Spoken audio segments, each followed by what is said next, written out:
20 वर्षों के लिए हम पेशेंट को पेन फ्री कर सकते हैं। न तो हम किसी लिगामेंट को चेंज कर रहे हैं, न हम किसी हड्डी को चेंज कर रहे हैं। कितनी खूबसूरत मशीन बनाई है भगवान ने। एक बार घुटने में दर्द होना शुरू हो जाए तो ये सावधानियां बेहद इंपॉर्टेंट है। तो टिबिया प्लेट और प्लास्टिक और फीमर, ये 3 चीजें लगा दी जाती है। कार्टिलेज की लेयर हमारे सभी जोड़ों में होती है। आप अपना बॉडी वेट नियंत्रित रखें। इस सरफेस बनाते हैं जिसमें इस तरीके के इम्प्लांट को हम सिर्फ उनकी रीसरफेसिंग कर रहे हैं। तो आप सोचिए 2 वीक्स और इधर 48 आवर्स यानी 2 डेज।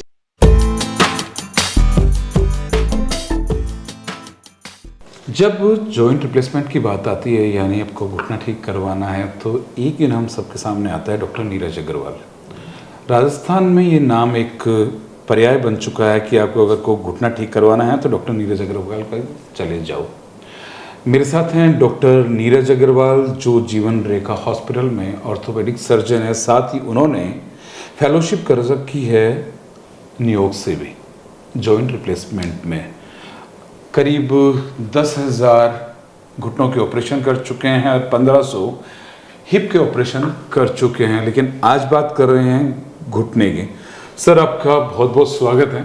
धन्यवाद अनिल जी। नमस्कार दोस्तों। सर, 18 साल 10,000 ऑपरेशन, काफ़ी हो गए। लंबा सफ़र है, इंटरेस्टिंग भी है। जब हम 2006 में नी रिप्लेसमेंट सर्जरी की बात करते थे तो राजस्थान में तो ऑलमोस्ट नेग्लिजिबल था। लोगों में डर था, करवाते नहीं थे। ऐसा तक होता था कि लोग बहुत परेशानी में आते थे, वॉकर लेकर के साथ में आते थे ओपीडी में, और बैठ के प्रथम चीज़ ये कहते थे, डॉक्टर साहब ऑपरेशन की बात नहीं करना, तब तो दिखाऊं। और वो हमें ऐसा लगता था कि भाई आपको ज़रूरत उसकी है, इलाज वो है। तब से आज तक का सफ़र काफ़ी अच्छा रहा। और कम से कम एक चीज़ कन्फर्म है कि जोड़ प्रत्यारोपण सर्जरी की राजस्थान में आज रेगुलरली की जा रही है, और वो एक लोगों में विश्वास बना तो कहीं ना कहीं एक हम भी उस सामाजिक क्रांति का एक छोटा हिस्सा रहे हैं। यानी छोटा हिस्सा रहे हैं। देखिए, हम 10,000 ऑपरेशंस बहुत होते हैं सर। हाँ, लेकिन इसको ऐसे समझना चाहिए कि हम सभी लोग समाज में अपना अपना एक योगदान देते हैं, और बूंद बूंद से सागर भरता है। तो शायद हम भी वो 2-4 बूंद रहे हैं जिन्होंने इस संसार सागर में। सर, जब पहले आपने नी रिप्लेसमेंट किया होगा तो उस समय क्या था? देखिए, आपने ट्रेनिंग की, ट्रेनिंग में सब साथ होते हैं सर। बिल्कुल। पढ़ाई करते हैं तो एक पूरा ग्रुप होता है, आपके सीनियर्स वगैरह होते हैं, बिल्कुल, उनके सामने कर दी। सर, जब पहले आपने नी रिप्लेसमेंट की होगी तो फर्स्ट डे आपका कैसा रहा सर? बहुत ही रोमांचक, और एक ऐसा कहना चाहिए कि एक परीक्षा की घड़ी थी। मैंने जब अपना पहला ऑपरेशन किया था तो मैं पूरी रात सो भी नहीं पाया था। मतलब वो ऑपरेशन के स्टेप्स और वो चीज़ें लगातार मेरे दिमाग में घूमती रही कि मुझे कैसे ऑपरेशन करना है, ओटी में क्या क्या हो सकता है। प्लान ए ये है, प्लान ए सक्सेसफुल नहीं रहा तो प्लान बी, क्योंकि जब हम ऑपरेट करते हैं तो उस वक्त पेशेंट का हमने चीरा लगा दिया, अभी उसको पूरा काम करके देना है, और वो उसी समय सीमा में उसी उन्हीं मापदंडों के साथ करना है और काम अच्छा करके देना है। तो पूरी रात सो भी नहीं पाए, और इम्प्लांट की हर चीज़, पेशेंट की हर चीज़ बार बार फ़ोन पे पूछते रहे कि भाई ये क्या हुआ, उसका क्या हुआ, हर बारीक से बारीक चीज़। बचा स्टाफ की ट्रेनिंग नहीं थी।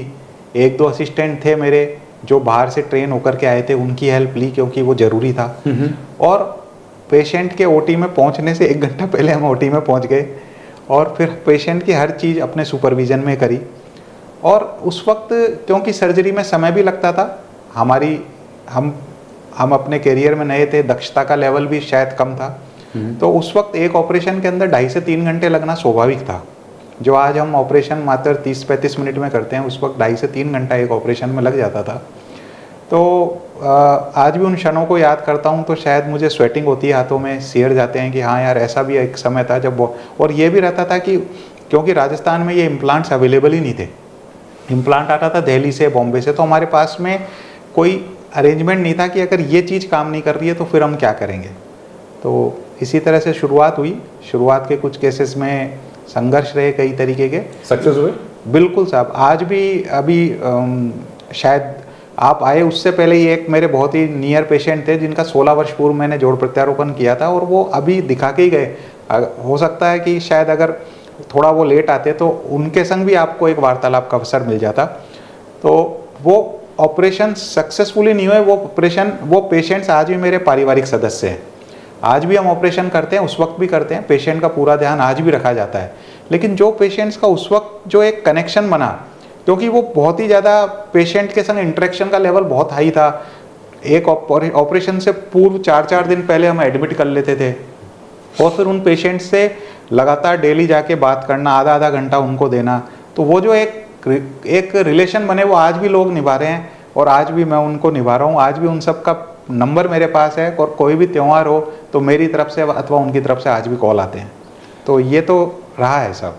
और अब जब ओटी में जाते हैं तो अब जब ओटी में जाते हैं तो वक्त के संग चीज़ें ग्रो की है।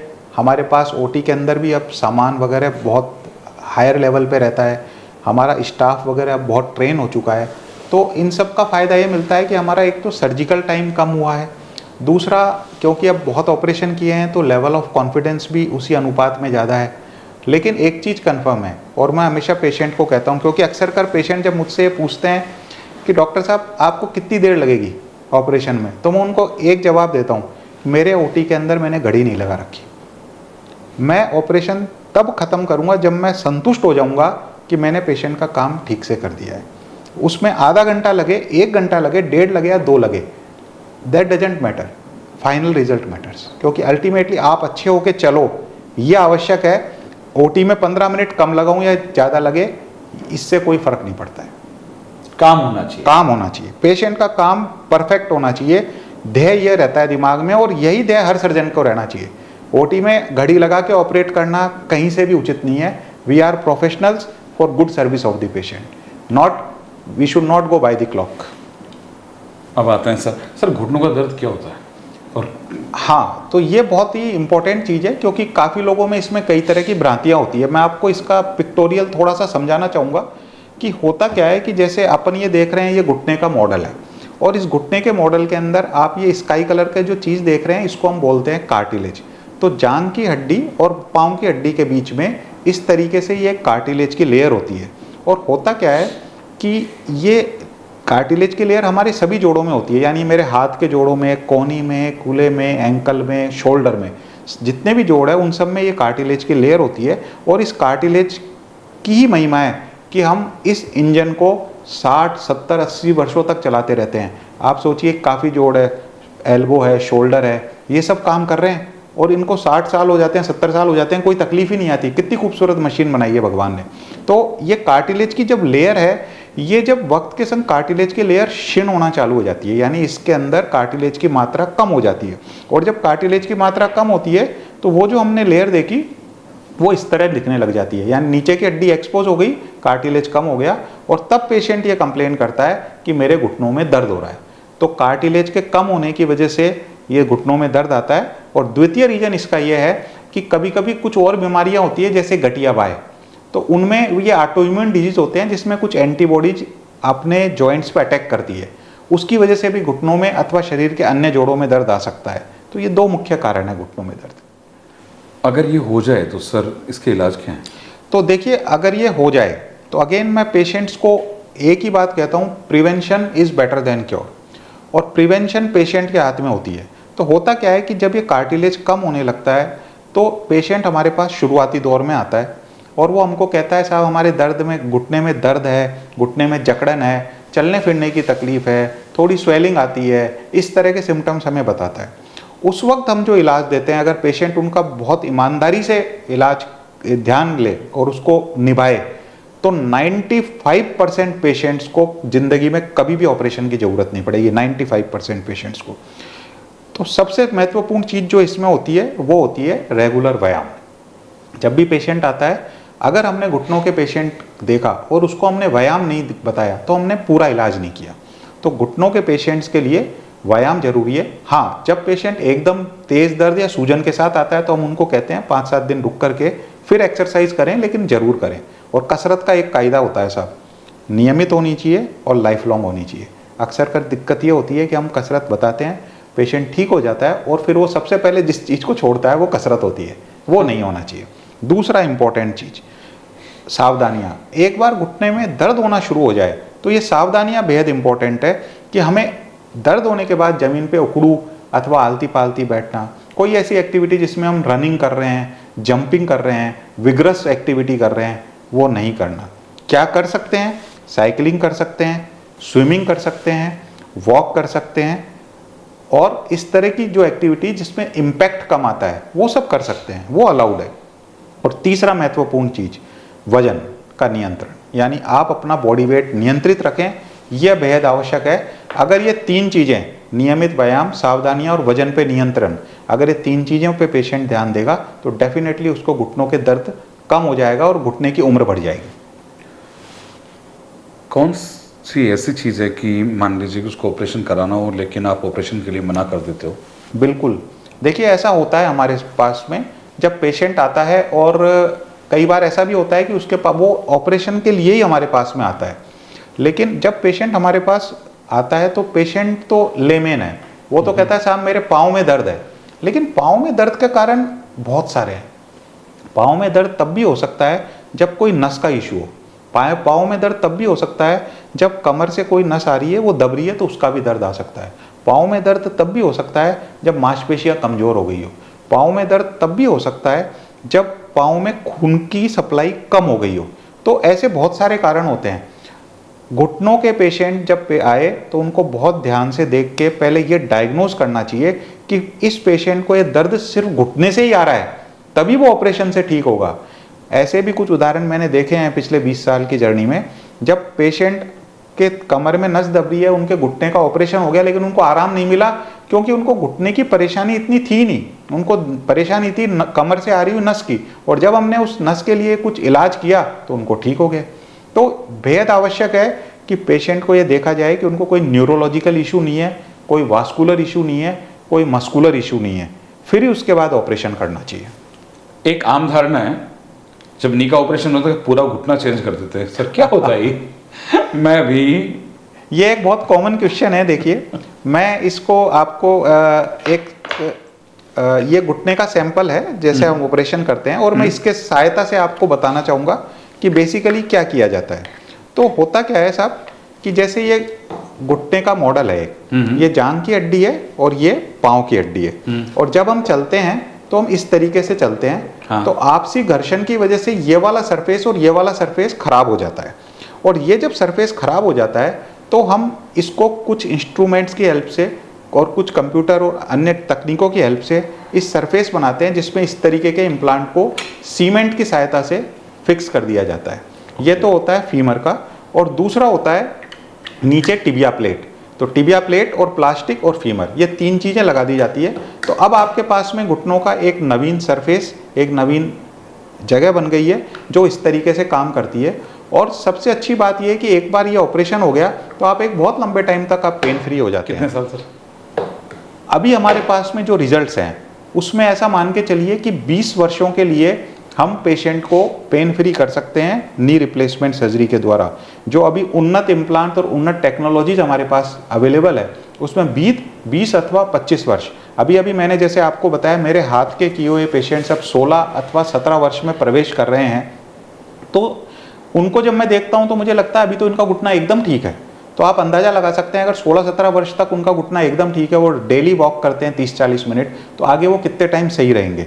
तो महत्वपूर्ण चीज़ ये है कि जब हम ऑपरेशन करते हैं तो न तो हम किसी लिगामेंट को चेंज कर रहे हैं, न हम किसी हड्डी को चेंज कर रहे हैं, न हम कोई घुटना पूरा निकाल के नया लगा रहे हैं, हम सिर्फ उनकी रीसरफेसिंग कर रहे हैं। आप देख रहे हैं ये, तो हमने बेसिकली एक रीसरफेसिंग किया है घुटने का, नीचे प्लास्टिक लगाया, ऊपर फीमर पे एक परत चढ़ाई है इम्प्लांट की, बस यही ऑपरेशन किया जाता है। बस यही होता है क्या? यही होता है ऑपरेशन। हमारे हिसाब से तो सर आप पूरा घुटना ही चेंज कर देते हैं। हाँ, इसको बोलने में इसलिए आता है क्योंकि शब्द टोटल नी रिप्लेसमेंट बोला जाता है। हाँ भाई, कर total knee replacement. Total knee replacement शब्द से कभी कभी एक डर भी आता है, लेकिन बेसिकली देखा जाए तो ये रिप्लेसमेंट नहीं होकर के, और ये सिर्फ एक जैसे टायरों पे एक रिथ्रेडिंग होती है ना, टायरों पे परत चढ़ाई जाती है, बस उसी तरीके से ये ऑपरेशन होता है।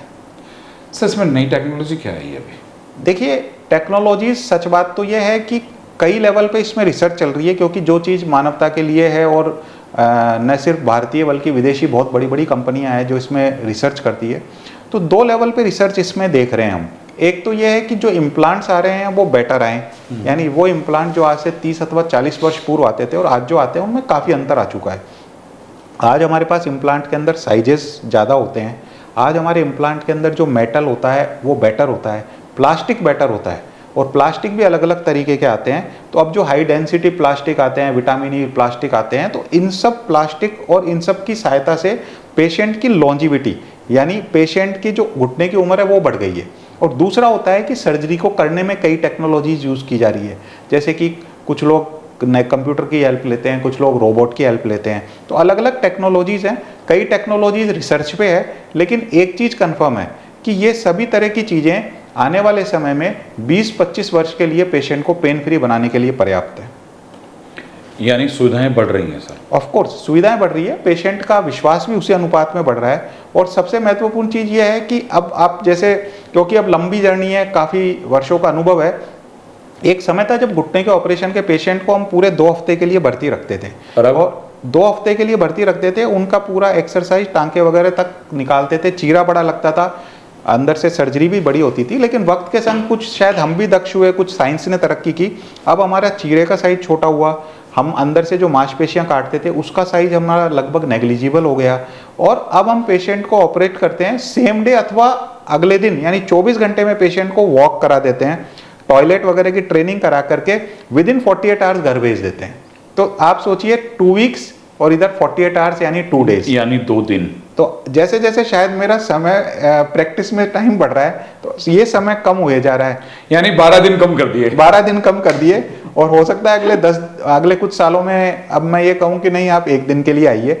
लेकिन हाँ, किसी भी पेशेंट को डिस्चार्ज में कभी भी जल्दी नहीं करनी चाहिए। आप जब संतुष्ट हो जाएं, भले ही 1 दिन एक्स्ट्रा रुक जाए, क्योंकि वो हमारे सुपरविजन में रुक रहा है, उससे फर्क नहीं पड़ता कि 2 दिन अथवा 3 दिन, पेशेंट ठीक होना जरूरी है। सर खर्चा कितना का है? देखिए, अगर हम इसमें जो महत्वपूर्ण पक्ष होता है घुटनों के ऑपरेशन में वो होता है कि हम लोग इम्प्लांट कौन सा यूज कर रहे हैं। अब इम्प्लांट जनरली कोबाल्ट क्रोम के आते हैं, लेकिन इनमें जो टाइटेनियम ट्रे के साथ इम्प्लांट्स आते हैं उनकी कॉस्ट थोड़ी ज़्यादा होती है।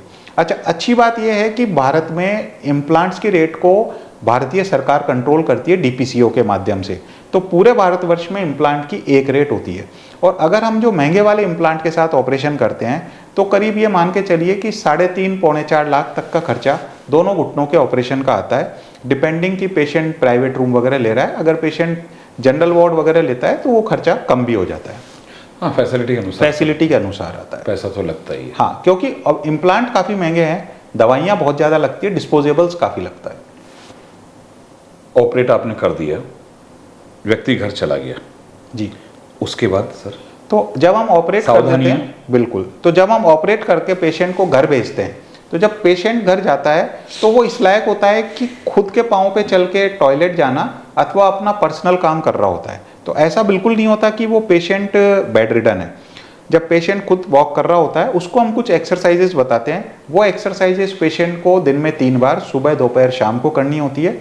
बर्फ़ का सेक करना बताते हैं, बर्फ़ का सेक कर रहा होता है। कुछ पेशेंट्स जो जयपुर के हैं अथवा जहाँ फिजियोथेरेपी की सुविधा उपलब्ध है तो उनको हम ये भी रिकमेंड करते हैं कि कुछ दिन आप एक्सरसाइज करवाएंगे तो रिकवरी में भी अच्छा रहेगा और कहीं ना कहीं एक मोटिवेशनल रहेगा कि कोई आके आपको मोटिवेट कर रहा है कि आप जल्दी ज़्यादा एक्सरसाइज करें। तो 15 दिन बाद हम उन्हें दोबारा बुलाते हैं, तब तक वो 500 मीटर अथवा ज़्यादा चलने की एबिलिटी के संग हमारे पास आते हैं, खुद चलते हुए आते हैं इंडिपेंडेंट, और हम उनके टांके वगैरह निकालते हैं। तो ये सफ़र जो हमारा है ये 15 दिन में एक बार ख़त्म होता है, लेकिन जो रिश्ता है वो ज़िंदगी भर का होता है। आपने मोटिवेट वाली बात बोली ना सर, तो अब ये बताइए सर कि वेट अगर ज़्यादा हो जाए तो देखिए, ओबेसिटी तो बहुत बड़ा डिजीज़ है। आज की तारीख में ओबेसिटी यानी मोटापा, सच बात मुझसे पूछो तो सबसे डेंजरस डिजीज़ है। और उसका कारण क्या है ये हमें देखना पड़ेगा। अगर वज़न ज़्यादा रहा तो न सिर्फ घुटने, कमर, बल्कि ब्लड प्रेशर, डायबिटीज़ और इस तरह की बहुत सारी बीमारियां हमारे समाज में रैम्पेंट हो जाएगी और एपिडेमिक प्रोपोर्शन पे चली जाएगी। तो ओबेसिटी को कम करने के लिए तो मैं आपको भी कहूँगा, क्योंकि आप सोसाइटी से जुड़े हुए रहते हैं, कि आप ओबेसिटी के ऊपर डेफिनेटली वर्क करते रहें कि समाज में ओबेसिटी को हम कैसे कम कर सकें। अब अगर पेशेंट मोटा है और वो चल ही नहीं पा रहा है तो हम उसके ऑपरेशन करेंगे और ऑपरेशन करने के बाद उसको वॉक करने के लायक बनाएंगे तो वो चल पाएगा। तो इससे उसके वजन नियंत्रण में भी हेल्प मिलेगी, डायबिटीज़ है तो शुगर में भी हेल्प मिलेगी। तो घुटने का ऑपरेशन मोटे पेशेंट में किया जा सकता है, लेकिन उसमें ये चीज़ समझने का है कि अगर हमने भारी वजन के पेशेंट में ऑपरेट किया है तो उनका रिकवरी पीरियड जो अन्य पेशेंट है जिनका वजन कम है उससे 10 अथवा 15 दिन ज़्यादा रह सकता है। डॉक्टर साहब ने कहा कि अगर आप मोटे हैं और आपके घुटनों में दिक्कत है तो उसके लिए पहले तो आप पतले होइए। अगर घुटनों को ठीक करना है, अगर पतले हो जाएंगे तो घुटने वैसे भी ठीक हो सकते हैं। हाँ बिल्कुल साहब, मैं एक रिसर्च है जो ये कहती है कि अगर आप अपना 10% बॉडी वेट कम कर लेते हैं तो आपके घुटनों का दर्द 50% ठीक हो जाता है। यानी अगर कोई पेशेंट है जिसका वजन 90 kg है तो 90 kg का पेशेंट अगर 9 किलो वजन कम कर लेता है यानी 81 पे आ जाता है तो उसके घुटनों के दर्द में 50% रिलीफ परमानेंट हो जाएगा। तो ये बहुत आवश्यक है कि हम पेशेंट को ये बोलें कि आप अपना वजन कम करें। अच्छा, एक और शानदार चीज़ बताता हूँ। कई बार पेशेंट हमसे पूछता है सर डॉक्टर साहब वजन कैसे कम करें, तो मैं उनको अक्सर ये कहता हूँ देखिए वजन को नियंत्रण करना आपके खुद के विल पावर पे है। आज की तारीख में अगर हम देखेंगे तो इंटरमिटेंट फास्टिंग के नाम से एक चीज़ हम सुनते हैं और वो कहते हैं भाई अमेरिका में आई, तो ये आई तो हमारे पास से ही गई है, हमारे पास से उधर गई है। लेकिन कहीं ना कहीं हम जब उधर से कोई चीज़ आती है तो शायद हम सोचते हैं बेटर है। तो इंटरमिटेंट फास्टिंग क्या था? सूर्यास्त के बाद खाना नहीं खाना और सुबह तक निराहार रहना। हाँ, आप पानी वगैरह पी सकते हैं। तो मैं पेशेंट्स को अक्सर यही कहता हूँ कि आप भी अपने दिन में एक 15 से 16 घंटे की एक विंडो बनाएं जिसमें आप निराहार रहने की कोशिश करें। लेकिन ये चीज़ डायबिटीज़ वाले पेशेंट्स के लिए एप्लीकेबल नहीं है, जो जिनके शुगर लो हो सकता है, अथवा डॉक्टर ने अगर आपको मना किया है तो ऐसा नहीं करें। लेकिन निराहार रह करके खाने की एक विंडो बनाएं, एक निराहार की विंडो बनाएं ताकि आप अपना वजन नियंत्रण कर सकें। ये बहुत शानदार चीज़ है। चलिए सर, मुझे लगता है कि जो लोग आपको सुन रहे हैं वो आपकी बात समझेंगे। डॉक्टर नीरज अग्रवाल से आज बात हुई है घुटने पर, और अगली बार जब भी ये समय देंगे तो बात करेंगे हिप पर, यानी कोले की हड्डी। आप देखते हैं ना कई लोग उठ नहीं पाते हैं, कोले की हड्डी टूट जाती है, उस पर बात करेंगे। सर, आपने हमें समय दिया उसके लिए बहुत बहुत थैंक यू, और आगे भी आपका समय लेंगे सर। डेफिनेटली। नमस्कार।